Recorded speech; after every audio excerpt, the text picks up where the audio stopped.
Hello everyone. So after a long time I am back with another video of on lesson 2 Ivan's story from the same book Gulmohar Language for Life for class 5. So the story is about Ivan. Ivan एक gorilla है और वो अपनी पूरी life के बारे में बता रहा है जब से वो पैदा हुआ था और उसकी करेंट सिचुएशन। इवान जो था उसने 27 ईयर्स केज में बिताए, केज मतलब जेल में बिताए, और वो एज अ एक उसको मॉल में रखा गया था जहाँ पे लोग उसे देख सकें। So he spent most of his time, उसने 27 ईयर्स उस मॉल में उस केज में बिताए लोगों को देखते हुए। तो now he is telling about his whole life कि जब वो पैदा हुआ था उसकी लाइफ कैसे थी और कैसे इसने 27 ईयर्स जेल में बिताए। तो let's start. The story is Ivan story and it is written by Katherine Applegate. Okay, तो हम स्टोरी शुरू होती है। Ivan is a gorilla who lives in a cage at a mall. He has spent 27 years either living in a human home or at the mall. The story told by Ivan is about how he has nearly forgotten his life in the wild. The book was inspired by the true story of Ivan, who lived in a similar situation for 27 years. तो ये story शुरू होती है Ivan एक gorilla से जो कि जिसने ज़्यादातर अपना टाइम या तो इंसानों के घर में बिताया है या फिर किसी मॉल में बिताया है। तो वो ये कह रहा है कि वो अपनी वाइल्ड लाइफ तो बिल्कुल भूल ही गया है।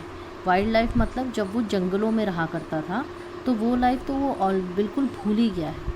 ये स्टोरी इंस्पायर हुई है, एक ट्रू स्टोरी है जो इंस्पायर हुई है इवान से, जिसने अपना 27 ईयर्स एक केज में बिताए in a mall. So let's start. The grunt. Grunt is a sound which is made by gorillas. I was born in a place humans call Central Africa in a dense mean बहुत घना rainforest, so beautiful no crayons could ever do justice to it. मतलब सो Ivan is telling कि वो एक ऐसी जगह पैदा हुआ था जिस जगह का नाम था सेंट्रल अफ्रीका। सेंट्रल अफ्रीका बहुत घना जंगल था, it was a dense forest, और वो इतना सुंदर था कि इवन इस लाइन का मतलब है no crayons could ever do justice to it, कि आप कितना ही उसको पेंट कर लो, कितना ही उसको आप उसकी अच्छी ड्राइंग बना लो, फिर भी आप वो ब्यूटी नहीं बता पाओगे जो एग्जैक्टली उसकी ब्यूटी थी उस जगह की। Gorillas do not name their newborns right away the way humans do. We get to know our babies first, wait to see hints of what might they be. So he is saying कि हम लोग क्या करते हैं, जैसे ही हमारा baby पैदा होता है हम उसको एक नाम दे देते हैं, but gorillas they don't do such things. They wait to see कि उनके बेबी में क्या स्पेशल क्वालिटी है, and on the basis of that quality then they give name to their babies. मतलब वो देखते हैं कि उनके बेबी में क्या स्पेशल क्वालिटी है और उस क्वालिटी को देखते हुए फिर वो उस अपने बच्चे का नाम रखते हैं। when they saw how much she loved to chase me around the forest, my parents decided my twin sister's name Tag.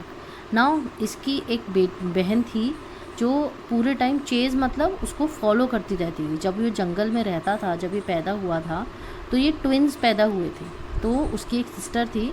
तो जब उसके पेरेंट्स ने देखा, इवान के पेरेंट्स ने, कि वो जो उसकी सिस्टर थी वो पूरे टाइम मुझे चेज़ करती रहती थी, चेज़ मतलब मेरे पीछे पीछे दौड़ती रहती थी, तो मेरे पेरेंट्स ने उसका नाम रख दिया टैग।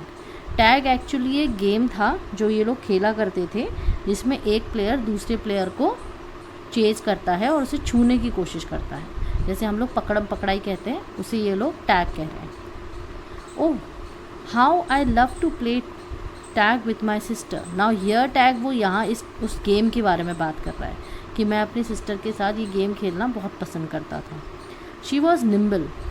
निम्बल मीन्स बहुत जल्दी भाग जाती थी, बहुत जल्दी she was very quick, so she used to run very fast. But when I got to close she would leap on my unsuspecting father. तो वो कहता है जैसे ही मैं उसके पास जाती थी वो एकदम से हमारे पापा, जो उनके फादर गोरिल्ला था, उनके पास जाके छुप जाती थी. When I would join her and we would bounce on his belly until he gave us the grunt, a sound that meant enough. तो फिर देन क्या करता था इवान और उसकी सिस्टर मिलके उनकी फादर की बेली पर जंप करते रहते थे जब तक उनके फादर गुस्से से अपना साउंड प्रोड्यूस नहीं करते थे, जो ग्रंट साउंड होता है उनका। तो जब वो गुस्से से ऐसी अपना साउंड प्रोड्यूस करते थे तभी वो रुकते थे। तो उसका मतलब होता था कि बस इनफ, अब और जंप नहीं करना ना। That game never got old. So he was saying that game of tag and that game of jumping on father's belly, वो कभी पुराना नहीं होता था, हम लोग रोज़ खेलते थे। Although my father might have disagreed. हाँ ऑब्वियसली जब आप अपने पापा के पेट पे जंप करोगे तो एक दिन तो पापा को तो ऑब्वियसली बुरा लगेगा। तो उसका कहना था कि हाँ हमें तो बड़ा मज़ा आता था, पर मेरे जो फादर थे वो इस चीज़ को डिसअग्री करेंगे, क्योंकि ऑब्वियसली उनके पेट पे आप जंप करोगे तो वो कैसे खुश होंगे। Now, mud. It did not take long for my parents to find my name. अब टैग नेम तो उनने उसकी सिस्टर को दे दिया था, पर इवान का जो नेम था वो उसे नहीं मिला था। तो ही सेइंग कि मेरा नाम ढूंढने में मेरे पेरेंट्स को ज़्यादा टाइम नहीं लगा। All day long every day I made pictures, I drew on rocks and bark and my poor mother's back. So he saying I love to do drawing, मुझे ड्राइंग करना बहुत पसंद आता था। सो होल डे या तो मैं पत्थरों के ऊपर कुछ ड्रॉ करता रहता था, या पेड़ों की जो बाक होती है, जो छाल होती है, उसके ऊपर ड्रॉ करता रहता था, या अपनी मदर की पीठ पे कुछ ड्रॉ करता रहता था। I use the sap from leaves. Sap means the liquid which a tree और plant produce which carry foods to different part of its part. मतलब वो एक लिक्विड होता है जो ट्रीज़ और प्लांट प्रोड्यूस करते हैं, जो वो पूरे सारे पार्ट्स में ट्रैवल करता है। तो मैं वो लीफ से ले लेता था। And I use the juice from fruit but mostly I use mud. So he saying I use that SAP juice, और मैं उससे भी ड्राइंग बनाता था, और ज़्यादातर मैं मड यूज़ करता था ड्राइंग बनाने के लिए। And that is why what they call me Mud. तो he saying that is why, तो मेरा इवान का नाम उसके पेरेंट्स ने क्या रखा था, mud. To a human mud might not sound like much, but to me it was nothing. So he is saying if we talk in sense of a human being, उनके लिए mud नाम कोई अनोखा नाम नहीं होगा, बट मेरे लिए वो बहुत अनोखा था। Obviously children, you love your name, whatever your name would be, but you love your name which is given by your parents. Similarly, this name mud was given to him by his parents, so he loved it more than anything else. Now let's go to the next page. Protector. Now he is talking about protector. My family, which humans called a troop. Troop is a group of army. It is a collective now. तो humans हमारी, वो कह रहा है humans हमारी family को एक troop बोलते थे कि हम एक ग्रुप ऑफ आर्मी हैं। Was just like any other gorilla family. They have a very big family. Mud जो था उसकी बहुत बड़ी फैमिली थी।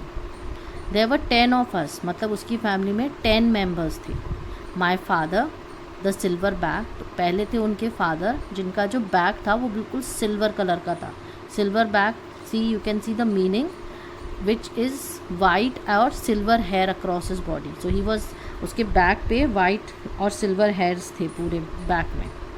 माई mother and 3 other adult females, तो उसकी मम्मा थी और उसके अलावा 3 और फीमेल गोरिल्ला, बड़े मतलब फीमेल गोरिल्लास थे जो अडल्ट थे।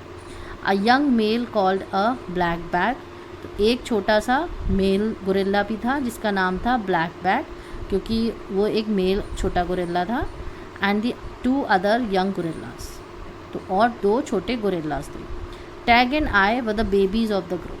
तो ही सेइंग कि टैग मतलब उसकी सिस्टर, एंड मड मतलब Ivan, I was the baby gorillas of the group. We fought from time to time, but my father knew how to control us with a simple scowl.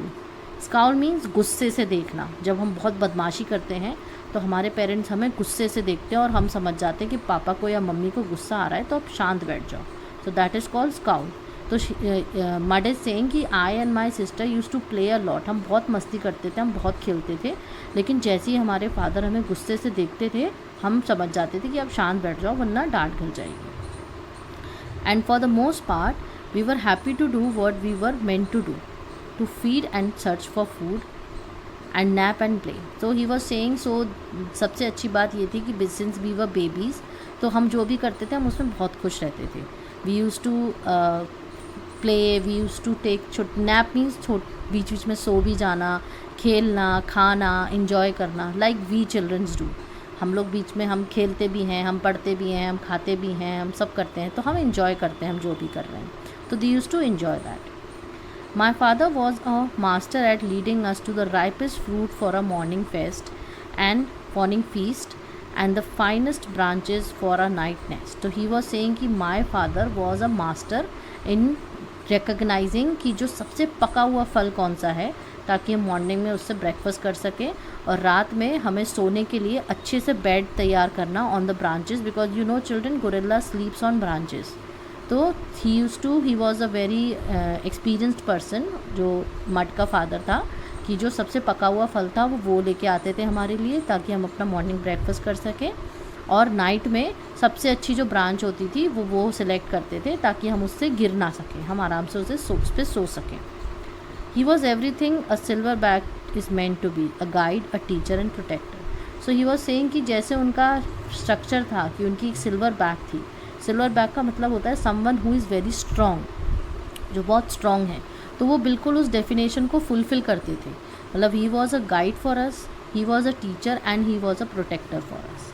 तो ये उसकी journey थी with his parents. Now the perfect life. Gorilla babies, elephant babies and human babies are not so different, except that a gorilla gets to spend the day riding on his mother's back. तो now he is saying कि जो gorilla के baby होते हैं, जो elephant के baby होते हैं, और जो ह्यूमंस के बेबी होते हैं, वो ज़्यादा डिफरेंट नहीं होते हैं। सिर्फ एक डिफरेंस ये होता है कि gorilla most of the time अपनी मम्मी के बैक पे लदा हुआ रहता है, मतलब वो most of the time spend करता है अपनी मम्मी के बैक पे राइड करने में। Slowly, carefully, a young gorilla begins to grow further and further away from the safety of his mother's arms. Now जैसे जैसे यंग गोरिल्ला बड़ा होता जाता है, वो धीरे धीरे अपने मदर्स के आर्म से उतरकर खुद में इतना सक्षम होने लगता है, इतना पावरफुल होने लगता है कि वो अपनी लाइफ धीरे धीरे खुद भी जीने लगता है। He learns the skills he would need as an adult. So slowly like we children, when we start growing big, we start learning new things which helps us when we become adult. तो same way gorilla also, he starts learning new things जो उसको help करती है adult phase में। How to make a nest of branches, weave them tightly or they will fall apart in the middle of the night. तो पहला task क्या learn करता है gorilla? How to make a nest of branches, so that जब रात में वो सो रहे हैं तो वो उससे गिरे नहीं। वीव मीन्स बांधना, उसको अच्छे से बांधना, ताकि रात में when they are sleeping they don't fall off the branches, वो उससे गिरे ना। How to beat your chest. Children, now you have seen in movie, gorilla अपने चेस्ट को बहुत बीट करता है दोनों हाथों से, तो और बहुत तेज़ आवाज़ निकालता है। तो एक ये वाली चीज़ भी है जो गोरिल्ला लर्न करते हैं, जो सीखते हैं, how to beat their chest. So now let's turn the page. Cup your arms to amplify the sound. So like I told you, amplify means बहुत तेज़। तो आपने मूवीज़ में देखा होगा, आपने कार्टून्स में देखा होगा, गोरिल्ला बहुत तेज़ अपने चेस्ट पे हाथ मारते हैं, that is called beating the chest. So this all thing gorilla learns. Then how to move from tree to tree, don't let go. तो यू हैव ऑल्सो सीन कि गोरिल्ला एक पेड़ से दूसरे पेड़ छलांग मारते रहते हैं, तो this also a gorilla learns. Then how to be kind, strong and loyal. Gorillas are very kind and they are very strong and they are loyal towards their families, toward their masters. So they also learn these skills. As a young gorilla, you made mistakes, you play, you learn. So as a young gorilla, जब हम छोटे बच्चे होते हैं, obviously हम बहुत गलतियाँ करते हैं और उन गलतियों से सीखते हैं।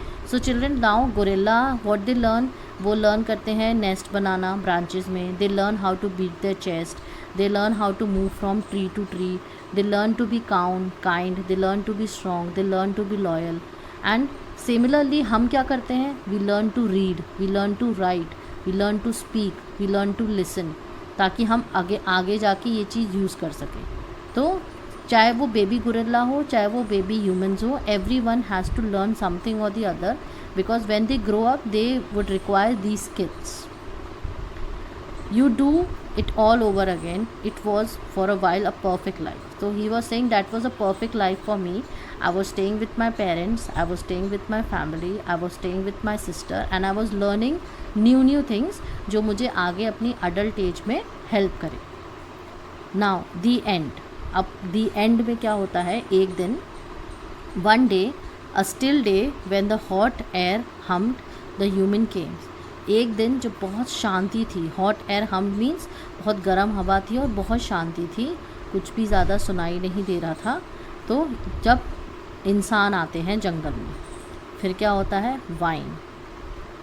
After they captured my sister and me, they put us in a crammed dark crate. So humans ने क्या किया, मड को और उसकी सिस्टर टैग को पकड़ लिया और एक क्रम मीन एक छोटा सा जगह जो इतना भी नहीं था कि आप उसे अच्छे से मूव कर पाओ. And crate means a wooden box. तो वो जो वुडन बॉक्स था वो इतना ही छोटा था कि you can not even move. So उनको वहाँ पकड़ के रख दिया, किसको, मड को और उसकी सिस्टर को. somehow I knew that in order to live I had to let my old life die. But my sister could not let go of it. She kept thinking about our home all the time till she fall very sick. So now Mud, he was very smart.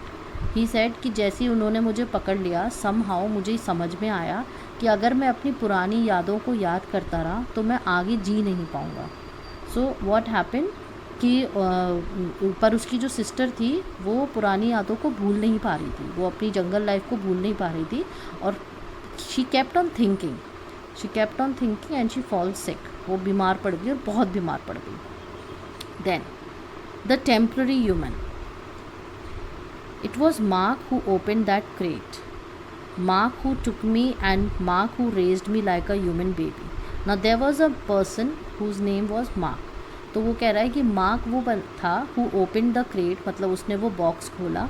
Mark ने ही मुझे मेरा ध्यान रखा और वो मुझे बिल्कुल बच्चे की तरह, एक ह्यूमन बच्चे की तरह ट्रीट करता था. I drank from a bottle, I slept in human beds, sat in human chairs, listened while human words swarmed around me like angry bees. So now Mud was explaining कि वो बिल्कुल एक इंसानी बच्चों की तरह रहता था. वो जैसे हम बॉटल में दूध पीते हैं, मैं वो भी बॉटल में दूध पीता था. वो बिस्तर पे सोता था, वो चेयर्स पे बैठता था, वो सारी बातें सुनता था जो भी ह्यूमंस कह रहे हैं, जो पूरी स्वाम्ड मीन्स क्राउडेड, जो सब चारों तरफ से सुनाई दे रही है, वो सारी बातें सुनता था. और वो ये भी देखता था कि कैसे वो एंग्री हो रहे हैं.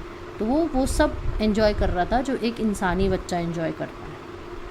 Marks wife Helen was quick to laugh but quick to anger too, especially when I broke something which was often. So he was saying जो मार्क की वाइफ थी हेलन, वो बहुत जल्दी हंसती थी पर गुस्सा भी उसे बहुत जल्दी आ जाता था. स्पेशली जब मैं कुछ तोड़ देता था तो उसे बहुत जल्दी गुस्सा आ जाता था. Then I broke the blender when I squeezed 3 tubes of toothpaste and a bottle of glue into it.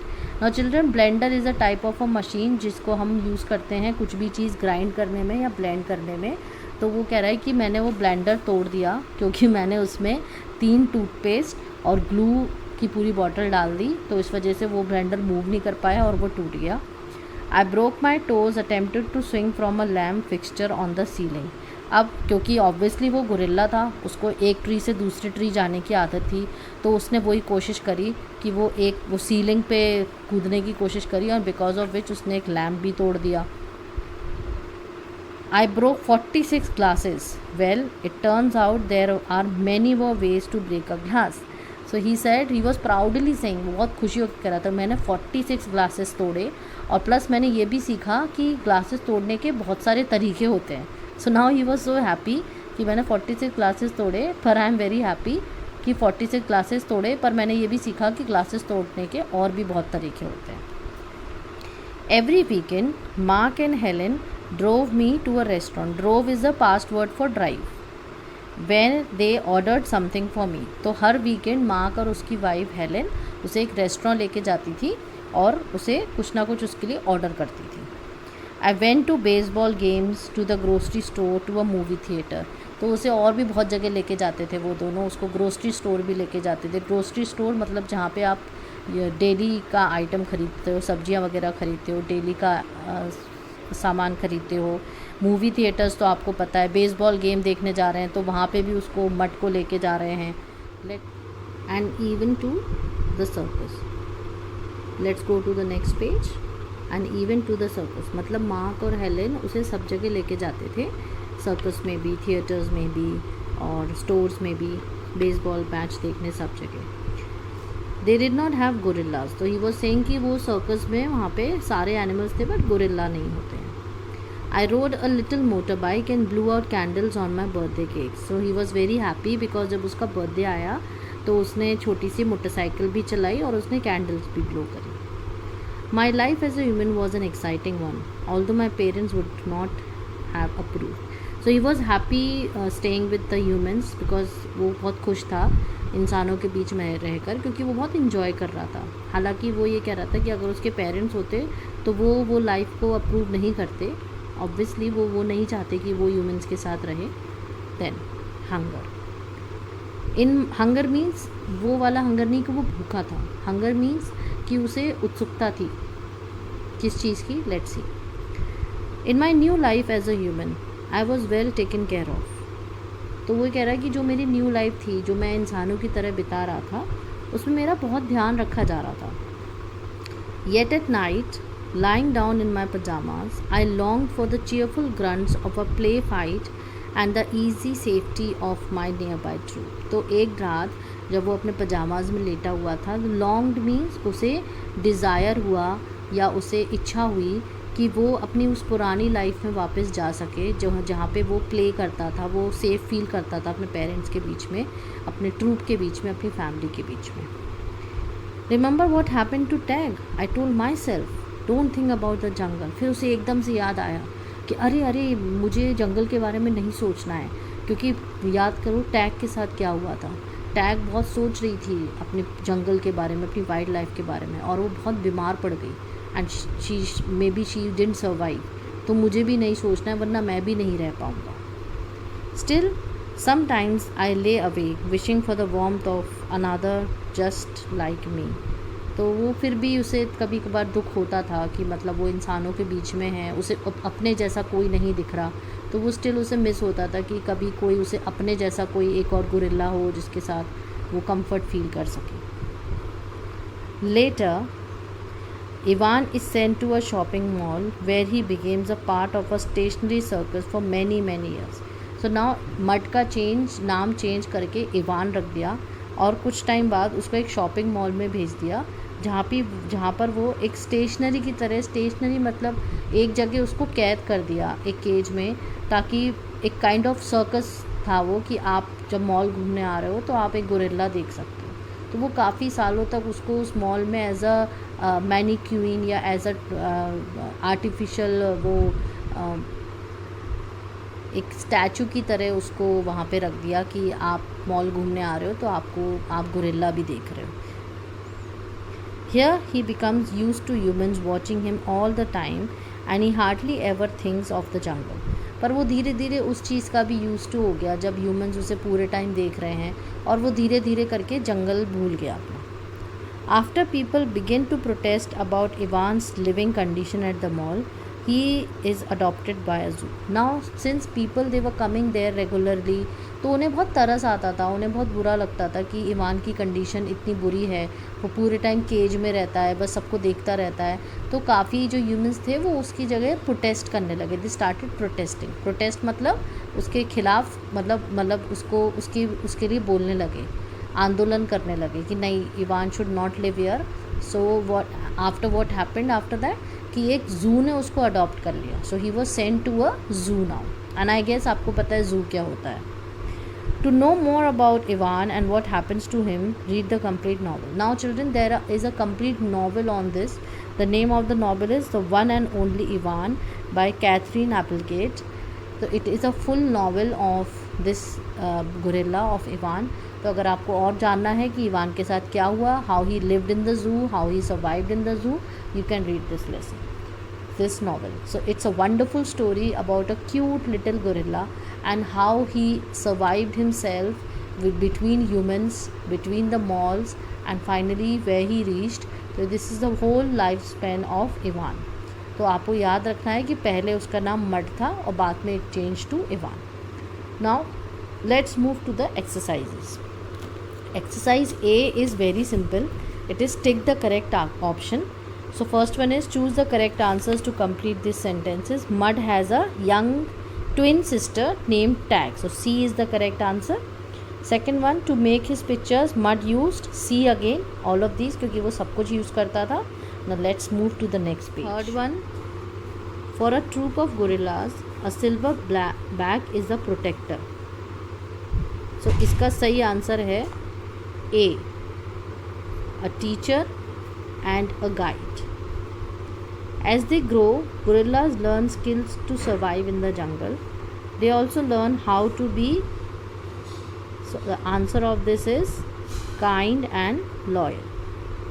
Mark raised Mud as a human baby. C. So now these are the question answers. I guess ये आप अपने आप कर सकते हो because I have explained you the chapter very well. So it will be easy for you to solve the questions. Let's move to the next page, page number 17.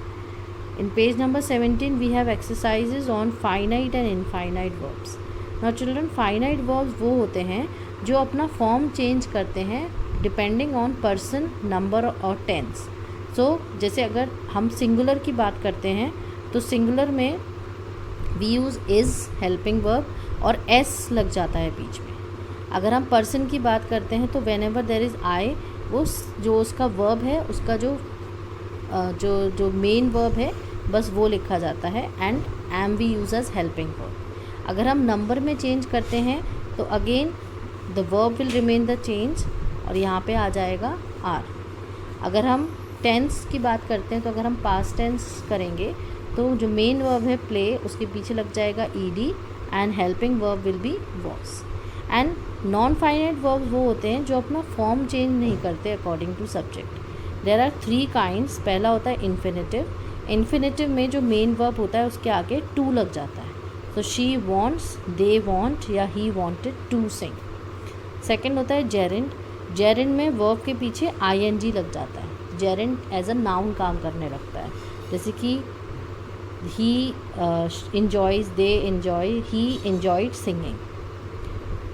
Then participle present participle जिसमें ing लग जाता है और past participle जिसमें past form लग जाता है. Okay, now we have an exercise जिसमें एक word दिया हुआ है and we need to find out which is suitable. So first is already done. Second is leave, जो he asked me to leave, तो ये non finite है. Everybody left, so ये finite है and they are leaving, this is non finite. Let's turn the page. This also I have done for you, so you can just have a look. Then we have the next, we have phrasal verbs with blow. blow से blew से phrasal verbs हैं. पहला है blow out. blow out means जो हम candles blow out करते हैं. Second is blow up. blow up means हम किसी चीज़ में हवा भरते हैं. blow down means when something is falling down. blow about means then something flies in different direction. and blow over means then to go away without having a serious effect. मतलब किसी problem के आप चले जाएं. So I have done. The children blow up so many balloons. I have done this exercise. You can just have a look. Now let's move to the next, that is homonyms. homonyms वो words होते हैं जिसमें spelling same होती है, pronunciation same होता है, but meaning different होता है. जैसे वॉच के 2 मीनिंग होते हैं. एक मीनिंग होता है देखना, एक है जो हम हाथ में पहनते हैं घड़ी. प्ले के अगेन 2 मीनिंग होते हैं. एक होता है पीस ऑफ राइटिंग जो डायलॉग एक्टिंग होती है, और एक होता है किसी गेम में पार्ट लेना. लैंड के भी 2 मीनिंग होते हैं. एक मतलब कोई जगह, और एक होता है जैसे हम प्लेन लैंड होती है या बोट लैंड होती है, that. So I have done this blank for you. You can just have a look and you can just fill it. It is very simple. आप sentence पढ़ोगे, you will be able to answer. Now let's turn to the next page. Oh yes, then we are done with this lesson. I hope you enjoyed the lesson. I hope आपको पसंद आया हो। Please do like and subscribe my channel and just wait for the next video. Soon I will upload the video of the next chapter. Thank you for watching. Have a wonderful day ahead. Bye bye all of you.